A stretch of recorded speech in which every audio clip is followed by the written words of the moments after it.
Salut les amis, alors aujourd'hui on va voir comment choisir sa mission de vie pour de bon. Pour en finir avec les changements de direction, les syndromes de l'objet brillant, etc., etc. Pour avoir une direction ferme, au moins pour les 10 prochaines années, 5-10 prochaines années. C'est pas forcément une direction ferme, on peut quand même bifurquer un tout petit peu, mais le point final doit être le même si on change un peu de trajectoire pour y arriver. Peu importe comment vous voulez y aller, c'est surtout le point final qui va compter. S'il reste le même, tout ce que vous aurez fait dans le passé aura toujours un intérêt. Donc très important pour qu'on soit clair et pour qu'on se comprenne bien. Qu'est-ce que c'est que la mission de vie? C'est la chose en plus que tu apportes au monde, que tu apportes aux autres. Donc ça peut être par le travail, ça peut être simplement par l'humour, ça peut être simplement par ta passion, peu importe ce que c'est. C'est quelque chose que tu apportes en plus au monde, aux autres, à la terre de manière générale. C'est quelque chose que tu apportes, que les autres n'apportent pas forcément, c'est ta plus-value. Donc ça va pas être aller courir le matin ou manger sainement.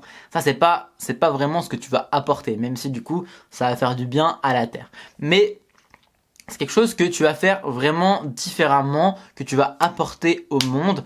Donc ça peut être effectivement du coup par l'humour, en améliorant la vie des personnes que tu croises. Ça peut être relationnel simplement en aidant les personnes dans leurs différentes problématiques. Peu importe ce que c'est la chose que tu veux déterminer comme mission de vie, que tu veux choisir comme mission de vie. Mais c'est quelque chose qui va vraiment être différent de ce que font les autres en fait. Et qui va te différencier par rapport aux autres personnes. Pour te donner un exemple contradictoire, par exemple, aller faire du sport, ça tout le monde peut le faire. Donc c'est pas ta mission de vie. Faire en sorte d'être en bonne santé, c'est pas ta mission de vie. Ta mission de vie, c'est ce qui va te différencier des autres, c'est ce que toi tu fais que les autres ne vont pas faire. Donc ça peut être, c'est souvent un métier, mais ça peut être aussi une passion, ça peut être simplement une capacité relationnelle.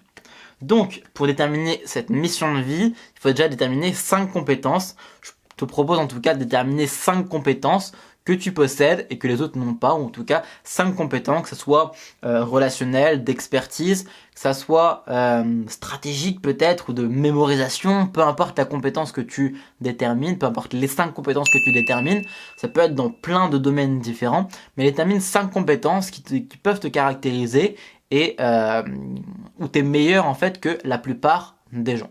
Par exemple, moi ça serait de déterminer des stratégies pour aider les personnes.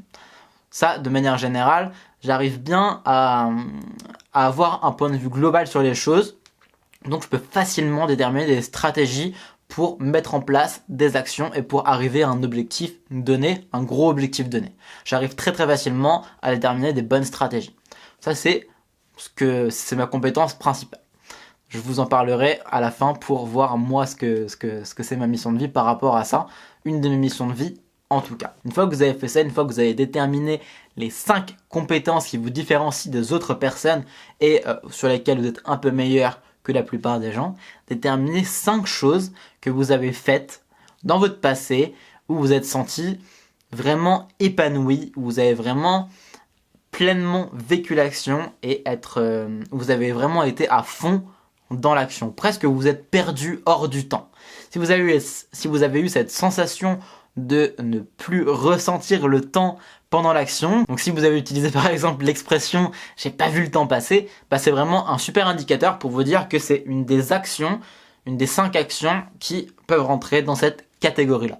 Une fois que vous avez du coup déterminé les 5 compétences et les 5 actions, essayez de voir s'il y a quelque chose qui peut s'assembler par rapport à ça. Donc quelque chose où vous êtes bon et en même temps où vous vous sentez épanoui, que vous aimez faire.